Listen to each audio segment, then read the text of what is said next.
नमस्कार, गिरिडीह के लोकप्रिय न्यूज चैनल न्यूजीलैंड में आप सभी दर्शकों का स्वागत है। शहर के ताजा तरीन खबरों के साथ मैं मीरा। विस्तार की खबरों की ओर बढ़ने से पहले नजर डालते आज की सुर्खियों पर।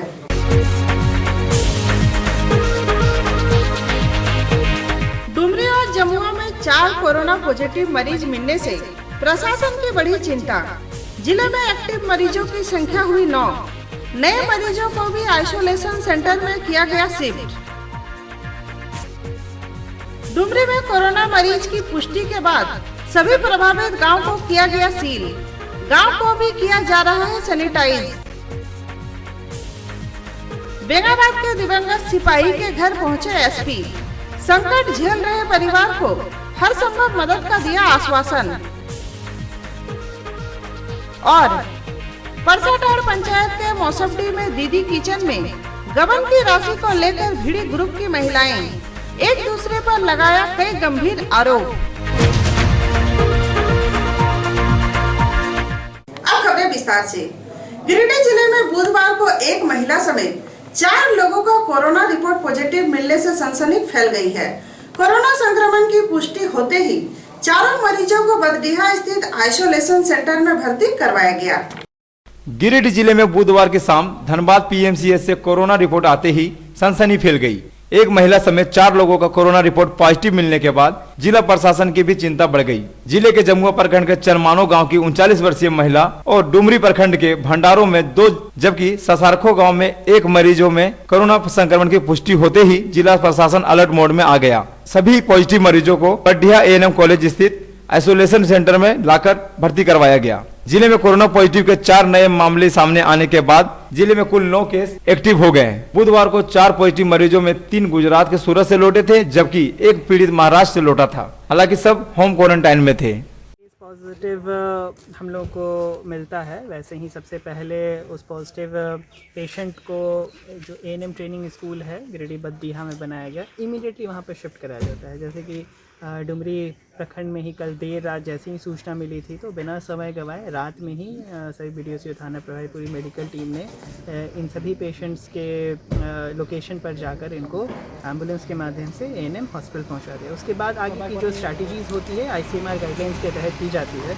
उसमें सबसे पहले उस पूरे क्षेत्र में जिस क्षेत्र में भी यह पॉजिटिव केस पाया जाता है उस क्षेत्र को लॉकडाउन किया जाता है। वहाँ पे धारा 144 लगाई जाती है, कर्फ्यू लगाया जाता है और एक निश्चिंत बाउंड्री के अंतर्गत वाले इलाकों में सभी तरह के आवागमन पे रोक लगा दी जाती है। इसके बाद वहाँ पे लगातार अनाउंसमेंट किया जाता है, प्रॉपर बैरिकेडिंग की जाती है, बैनर्स पोस्टर्स लगा दिए जाते हैं, फ्लैग्स लगा दिए जाते हैं ताकि अब उस पूरे कंटेनमेंट एरिया में कोई भी प्रवेश नहीं करे, कोई भी वहाँ से बाहर नहीं निकले। गिरिडीह में कोरोना के 4 नए मामले सामने आने के बाद जिला प्रशासन ने संक्रमित मरीजों के गांव को सील कर दिया है और गांव में सैनिटाइजेशन का कार्य शुरू कर दिया है। वही संक्रमित के ट्रेसिंग का कार्य स्वास्थ्य विभाग द्वारा किया जा रहा है। गिरिडीह जिले में कोरोना के 4 नए मामले सामने आने के बाद जिले भर में 9 एक्टिव कोरोना संक्रमित मरीज हो गया है, जिससे जिला प्रशासन की चुनौती बढ़ गई है। डुमरी प्रखंड में 3 और जमुआ में 1 नए मरीज के सामने आने के बाद जिले के उपायुक्त राहुल कुमार सिन्हा और पुलिस अधीक्षक सुरेंद्र कुमार झा प्रभावित गाँव में कैंप किए हुए हैं और बचाव कार्य युद्ध स्तर पर शुरू करा दिया गया है।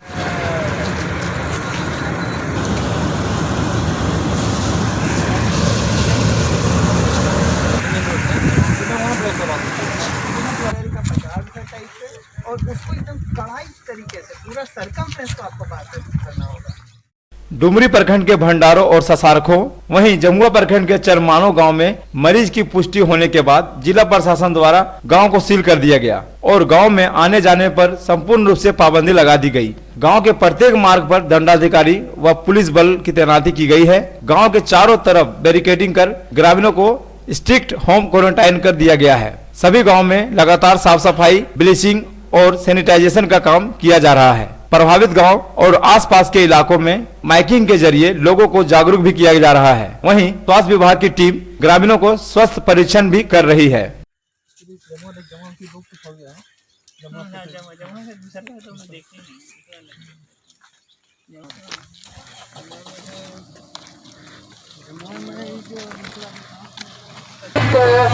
मरीज पाया गया है। आज दिनांक 14 मई से कर्फ्यू में रहेंगे। कहीं आने जाने की मारो सभी राम व खास जनता को क्या है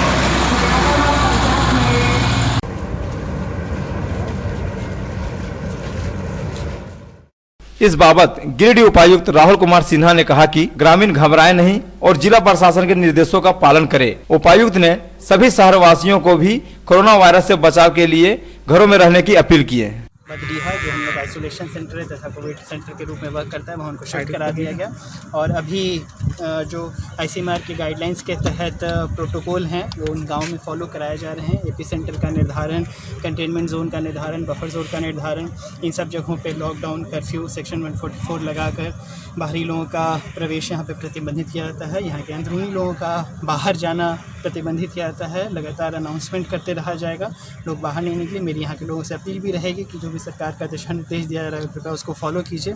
वो उनके ही सुरक्षा के लिए है, वो उनके ही अच्छे स्वास्थ्य के लिए है। बाकायदा यहाँ पर सैनिटाइजेशन और फ्यूमिगेशन का कार्य लगातार जारी है, आगे भी जारी रहेगा। मेडिकल स्क्रीनिंग की टीम घर घर जाके स्क्रीनिंग करेगी। प्राइमरी कॉन्टैक्ट ट्रेसिंग में आए हुए सभी लोगों के सैंपल और स्वाब कलेक्ट किए जाएंगे और जो डिटेल्ड ICMR के गाइडलाइन है, हेल्थ डिपार्टमेंट गाइडलाइन है, उनका यहाँ पर अक्षरशः अनुपालन। दिवंगत सिपाही बाबूलाल हांसदा के परिवार की आर्थिक हालत और भुखमरी की खबर के न्यूज लाइन में प्रसारण के बाद गुरुवार को पुलिस कप्तान सिपाही के गांव पहुंचे और महीने भर के राशन के साथ आर्थिक मदद भी किया। बेंगाबाद प्रखंड के गहिरजोर गांव के दिवंगत सिपाही बाबूलाल हांसदा का परिवार पत्तल दोना बेचकर अपना भरण पोषण कर रहा था। दिवंगत सिपाही की मौत 1 अप्रैल को पाकुड़ में इलाज के दौरान हो गई थी। सिपाही के मौत के बाद उनके परिजनों को कोई सरकारी लाभ नहीं मिला था, जिससे उनका पूरा परिवार भूखमरी की स्थिति में पहुंच गया था। बुधवार को न्यूज लाइन पर इस खबर के प्रसारण के बाद गिरिडीह जिले के पुलिस कप्तान सुरेंद्र कुमार झा गुरुवार को दिवंगत सिपाही बाबूलाल हांसदा के पैतृक गांव गहिरजोर पहुंचकर परिवार से मुलाकात कर उनका हालचाल लिया और सरकार से मिलने वाले सभी लाभ दिलवाने का आश्वासन दिया है। पुलिस कप्तान ने दिवंगत सिपाही के परिवार को 1 महीने का राशन भी दिया और आर्थिक सहायता भी किया। इस बाबत पुलिस कप्तान सुरेंद्र कुमार झा ने इस दिवंगत सिपाही के परिवार की खबर को प्रसारित कर मामले को संज्ञान में लाने के लिए प्रेस मीडिया को धन्यवाद दिया है। उन्होंने कहा कि दिवंगत सिपाही के परिवार को मिलने वाला सभी सरकारी लाभ दिलवाया जाएगा। प्रेस मीडिया के माध्यम से ज्ञात हुआ था कि हमारे गिरिडीह जिला के बेंगाबाद थाना क्षेत्र में हमारे पाकुड़ जिला पुलिस में कार्यरत एक पुलिस कर्मी कुछ दिन पहले उनकी मृत्यु हुई थी और मृत्यु के उपरांत उनके परिवार बहुत संकट में था और इस लॉकडाउन के चलते उनको जो सरकार से उस पाकुड़ पुलिस से मदद मिलनी चाहिए थी वो भी नहीं मिल पा रहे थे, जिसके कारण इसके परिवार की स्थिति काफ़ी मरणासन की स्थिति पहुंच गया था। ये लोग जंगल पे आश्रित चीज़ों का उपभोग करते हुए अपना जीवन निर्वाह कर रहे थे। तो मैं थैंक्स बोलना चाहूँगा प्रेस मीडिया के साथियों को जिसने इस मामले को हमारे संज्ञान में लाया और आज हम थाना प्रभारी और पूरी टीम के साथ यहाँ पहुँचे, इन लोगों से बात किए और जहाँ तक ऑफिशियल प्रोसेसिंग की बात होगी, इसका जो कंपनसेशन होगा वो और आगे नौकरी वगैरह प्रस्ताव तो हम ऑफकोर्स में बात करेंगे संबंधित जिले से और अपने स्तर से इनके आगे के मतलब कोई दिक्कत नहीं हो लॉकडाउन तक, तो कुछ हम लोगों ने हेल्प करने की कोशिश किया क्योंकि हम लोग का संकल्प है, चाहे वो सिविलियन हो या आम हो, पुलिस हो, कोई भी हो, जिले के किसी भी क्षेत्र में हो, कहीं भी अवस्थित हो, हम लोग उनको भूख से मरने नहीं देंगे। तो ये ऑफकोर्स पुलिस के परिवार के एक हमारे कर्मी के परिवार है, इसका ख्याल रखना हम लोग का धर्म है और हम लोग उसी धर्म का पालन कर रहे हैं। परसाटाड़ पंचायत के मौसमडी स्थित दीदी किचन का गबन किए गए रुपए को लेकर ग्रुप की महिलाएं आपस में भिड़ गईं। महिलाओं ने गबन रुपए को लेकर एक दूसरे पर कई गंभीर आरोप लगाए हैं। सदर प्रखंड के परसाटाड़ पंचायत के मौसफडी स्थित दीदी किचन में समितियों द्वारा गबन किए गए 25,000 रुपए को लेकर ग्रुप की महिलाएं आपस में ही भिड़ गई। मौसफडी में लक्ष्मी ग्रुप, गुलाब ग्रुप, सीता ग्रुप और कमल ग्रुप मिलकर कार्य करती हैं। ग्रुप की यह महिलाएं दीदी किचन के लिए आवंटित सरकारी फंड से 25,000 के बंटवारे को लेकर विवाद हुआ, जिस पर गुलाब ग्रुप की अध्यक्ष मंजू देवी ने दूसरे ग्रुप की अध्यक्षता पर 25,000 रुपए का गबन करने का आरोप लगाया है। फिर नहीं बने वो तो ठीक है, ग्राम संगठन में है तो अध्यक्ष सचिव कोषा तो चलेगा भैया, तो समूह दीदी काहे बनाने देती है? और समूह दीदी बनाने देती है तो 4 समूह, 4 दीदी बनाएगी, 4 समूह बनाएगी, 4 समूह 4 दीदी बनाएगी तो अच्छा बात है ना। जैसे हम लोग खिचड़ी बनाने भी बंद नहीं किए हैं, हम लोग तो खिचड़ी बना रहे थे, जितना हमको जुट रहा था उतना बना रहे थे। लेकिन जो सकरिया दीदी है वो हमको बोला कि बोला अभी खिचड़ी, क्या नाम है सकरिया दीदी का? रेखा दीदी। वो बोला कि अभी खिचड़ी नहीं बनेगा, भैया मना किया। दीदी बोली, मंजू दीदी बोली कि प्यारी भैया बोल रहे हैं खिचड़ी बनाने के लिए, बनाए थी, बने तो सब खिचड़ी की बनाएगी सब दीदी लोग। हम बोले ठीक है पूछ लेते हैं सब समूह दीदी का। हम बोले दीदी बनाइए खिचड़ी, बोले नहीं सो अभी खिचड़ी हम नहीं बनाएंगे। तो ये दीदी बोलती है का कि नहीं बने तो हम नहीं बने तो बने वो तो हम ही बनते रहो। पचामा थाना क्षेत्र के गौशाला मोहल्ला में डीलर द्वारा कम अनाज देने पर ग्रामीणों ने जमकर हंगामा किया। हालांकि पुलिस के पहुंचने के बाद मामला शांत हो गया। पचम्बा थाना क्षेत्र के गौशाला मोहल्ला में गुरुवार को डीलर दुकान के सामने ग्रामीणों ने जमकर हंगामा किया। ग्रामीणों ने डीलर पर कम अनाज देने और चावल में कंकड़ पत्थर मिलाने का आरोप लगाया है। ग्रामीणों ने बताया कि कई बार इस अनियमितता की शिकायत विभाग से की गई है, लेकिन डीलर पर कोई कार्रवाई नहीं हो रहा है। देखिए सर, देखिए बढ़िया, देखिए चमक रहा है, देखिए तब देखिए जितने गपा रहा है उतने कर रहा है, देखिए यहाँ पर गिरा।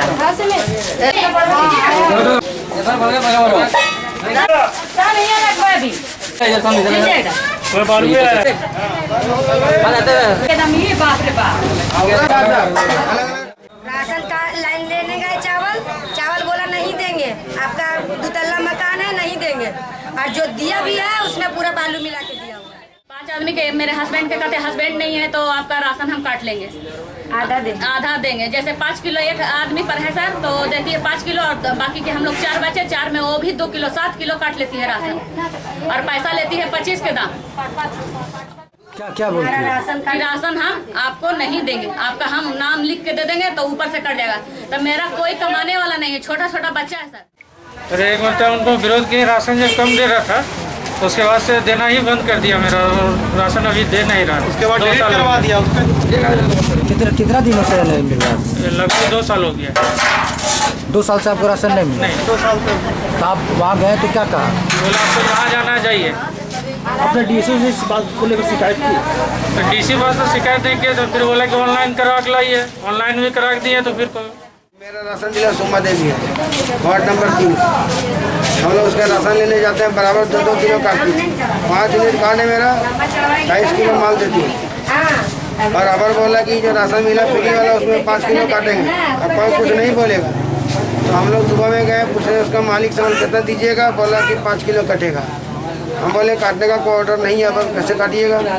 मैंने काटिएगा तो ठीक, आइएगा बाद में देंगे, तो शाम को आइएगा। जब सावन लेने गए शाम को तो उसमें बालू मिला के दिया नदी वाला। इधर डीलर सुमा देवी ने ग्रामीणों के आरोप को निराधार बताया है और ग्रामीणों के आरोप पर निष्पक्षता से जांच की मांग की है। कोडरमा बिहार सीमा पर नक्सल गतिविधि के हलचल के बाद सीआरपीएफ ने सर्च अभियान चलाया। देर रात से ही गिरिडीह एसएसपी के नेतृत्व में सीआरपीएफ के जवान ने दर्जन भर से ज्यादा इलाकों को सर्च किया। लॉकडाउन में भी नक्सल गतिविधियां थमने का नाम नहीं ले रही है। कोडरमा बिहार सीमा पर नक्सल गतिविधि के हलचल के बाद सीआरपीएफ जवानों द्वारा सर्च अभियान चलाया गया। बुधवार देर रात से ही गिरिडीह एसएसपी के नेतृत्व में सीआरपीएफ के जवानों ने चरकी, दूध पनिया जैसे नक्सल प्रभावित गाँव में सर्च अभियान चलाया। गिरिडीह सीसीएल एरिया के नए महाप्रबंधक ने गुरुवार को पदभार ग्रहण किया। इसके बाद उन्होंने माइंस का भी निरीक्षण किया। गिरिडीह सीसीएल एरिया के नए महाप्रबंधक मनोज अग्रवाल ने गुरुवार को अपना पदभार ग्रहण किया। सीसीएल के अन्य पदाधिकारियों ने नए महाप्रबंधक को गुलदस्ता देकर उनका स्वागत किया। पदभार ग्रहण के बाद महाप्रबंधक ने ओपन कास्ट माइंस और कबरीबाद माइंस का निरीक्षण भी किया। इस दौरान महाप्रबंधक मनोज अग्रवाल ने कहा कि सीसीएल गिरिडीह एरिया का भविष्य उज्जवल है और बेहतर करने के लिए ठोस कदम उठाए जाएंगे। सबसे बड़ी प्रसन्नता ये है कि आप लोग न्यूज़ रिपोर्टर जो है आपको एक एक चीज़ यहाँ का मालूम है। प्रथम शुरुआत भी आप कर रहे हैं कि सीटीओ नहीं मिला, तो आपकी इस जागरूकता के लिए मैं आपका बड़ा ही धन्यवाद देता हूँ कि क्षेत्र के विकास और कोयले के उत्पादन से आप यहाँ के रिपोर्टर भी पूरी अच्छी तरह से लगे हुए हैं। अभी जैसा कि मैं बिहार के बांका जिले में हुए दिनेश ठाकुर की हत्या से राष्ट्रीय न्याय महासभा ने आक्रोश प्रकट किया है। पदाधिकारियों ने अपने अपने घर में धरना देकर दोषी पर कार्रवाई की मांग की है।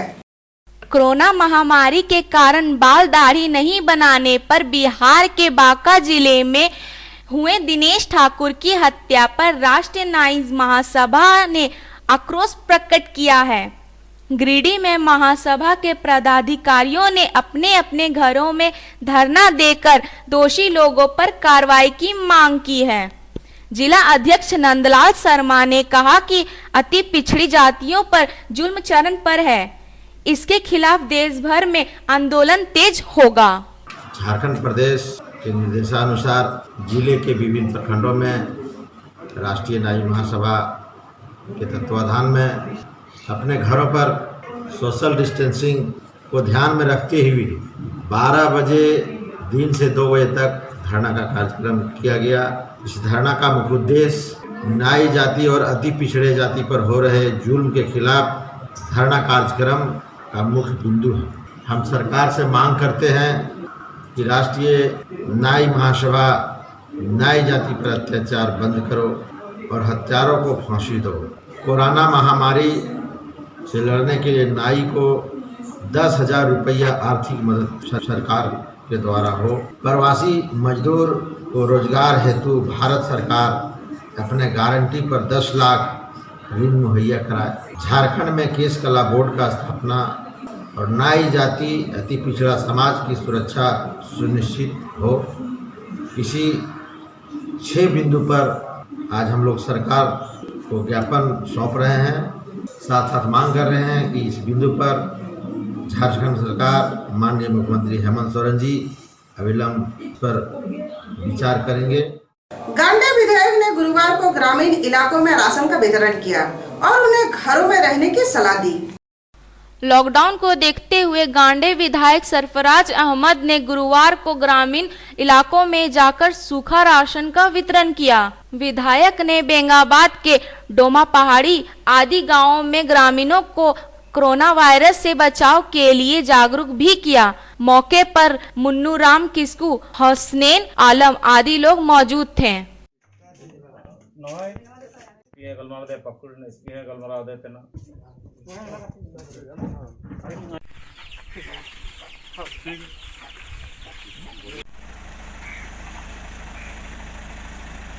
बाहर से तो यहाँ पर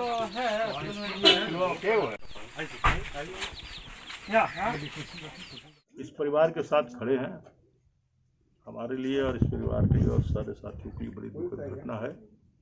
जैसे ही सूचना मिली हमने फौरन एसपी साहब से बात किया था और इसको लाइन अप करके एसपी गिरिडीह ने एसपी पाकुड़ से बात करके उनका डेड बॉडी वगैरह मंगाया गया।